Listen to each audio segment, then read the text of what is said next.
असम में विधानसभा की 5 सीटों पर हुए उपचुनाव में कांग्रेस पार्टी को बड़ा झटका लगा है। खाली हाथ रह गई पार्टी को अब अपने ही वरिष्ठ नेता और राज्यसभा सांसद रिपुन बोरा ने आत्मनिरीक्षण की नसीहत दी है। बोरा ने बुधवार को कहा कि कांग्रेस पार्टी को करारी हार पर गंभीर और सार्थक आत्ममंथन करने की जरूरत है। बोरा ने यह भी कहा कि उन्हें जानकारी है कि असम में बड़ी संख्या में कांग्रेस नेता पार्टी छोड़कर बीजेपी या टीएमसी में शामिल होने की तैयारी में हैं।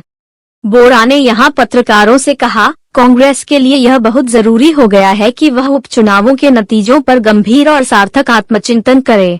असम में बीजेपी ने 3 विधानसभा सीटों पर जीत दर्ज की तो वहीं 2 विधानसभा सीटों पर उसकी सहयोगी United People's Party Liberal (UPPL) ने कब्जा किया। कांग्रेस एक भी सीट नहीं जीत सकी।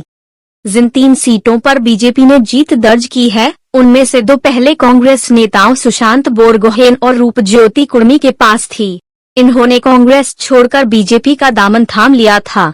दोनों को बीजेपी ने टिकट दिया और ये उपचुनाव जीत गए। बोरा ने कहा कि उपचुनाव के नतीजों के विश्लेषण से पता चलता है यह कांग्रेस पार्टी के लिए बहुत चौंकाने वाला और विनाशकारी हार है। सांसदों ने यह भी कहा कि उपचुनाव के नतीजे आमतौर पर सत्ताधारी पार्टी के पक्ष में जाते हैं और यह 2016, 2017 और 2019 में 6 विधानसभा सीटों पर हुए नतीजों में भी दिखा जब वह असम प्रदेश कांग्रेस कमेटी के अध्यक्ष थे। हालांकि इन उपचुनावों में कांग्रेस आम चुनाव के मुकाबले वोट फीसदी बढ़ाने में सफल रही थी।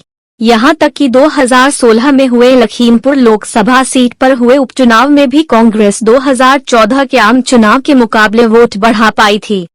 बोरा ने कहा, इस उपचुनाव के नतीजों ने पार्टी के कार्यकर्ताओं के मनोबल को गंभीर रूप से कम कर दिया है।